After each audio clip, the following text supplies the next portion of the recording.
welcome to another edition of Frankly Green Bay, brought to you by Baumeister. Hey, today we're talking about the Racine Zoo and the Lantern Festival. We're going to talk to a couple people. First, here's Chelsea. Hey, welcome to Frankly Green Bay. Today we're talking to the Racine Zoo, and they got a great event coming up, and Chelsea's here to talk about. First of all, Chelsea, what do you do for the... Hey, I went in for it and I missed it. You ever do that? Yes. It's kind of uncomfortable. Talk about the new thing coming up, the Lantern Festival. Yeah. That sounds like a great idea. It is going to be just a great time. So the Lantern Festival, we partnered with Zhejiang out of China, and they came about 5 weeks ago, and they build everything from scratch. It's all made out of steel and then wrapped in silk. We have 26 scenes, over 300 lanterns. So this is something above and beyond the regular zoo hours also. Yes. What time and when does this happen? Yes, so we close the zoo at 4, and then we reopen at 6. Then we turn on those lights, and the zoo's just transformed. So from 6 to 9 on weeknights and 6 to 10 on weekends. And we're going to have food, and we're going to have entertainment, we're going to have bars, we're going to have soda and hot chocolate for the kids. And how do people get more information on how to get tickets for this? Absolutely. So they can go to racinezoo.org, and we keep updating it to show different entertainment that's coming and times and dates and things like that. So it's 80 nights through 92 days.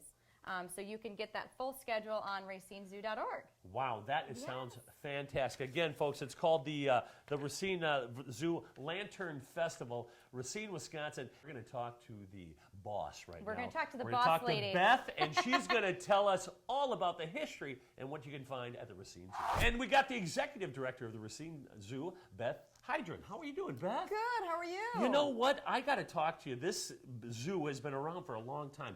Tell me a little bit about the history. Well, the zoo will be turning 100 in 4 years. We started in 1923 at one of the parks in Racine, and we have been at our current location since 1926. It seems to be a very interactive zoo. Like you can be like 10 feet away from the animals. You sure can. Yes, it's a very interactive zoo. They don't really build those that way anymore, but we are adjusting our zoo to all the new rules and regulations, and we're AZA accredited. There's only about 232 zoos in the country that are. Let's say somebody from the UP in northern Wisconsin wants to go down and see your zoo. What's the number one thing why they should come to your zoo? Well, because we're amazing. Yeah! And we're a counterpart, and as the other zoo up here, which is wonderful, is also AZA accredited. Yes. So it's kind of that kindred spirit. So I think that anyone who travels should visit accredited zoos across the country and or aquariums. And the Lantern Festival, lastly, this is a pretty big thing, isn't it? It's a huge thing. It's a game changer for our zoo. We really want to showcase the Racine Zoo and to different audiences. And not everybody will come just because we're a zoo. So we found that out, and that's why we do a lot of events. That, we had the 24th anniversary of a car show. So people that were coming to a car, truck, and bike show were like, wow, this is great, you're on Lake Michigan. Oh, there's a zoo here.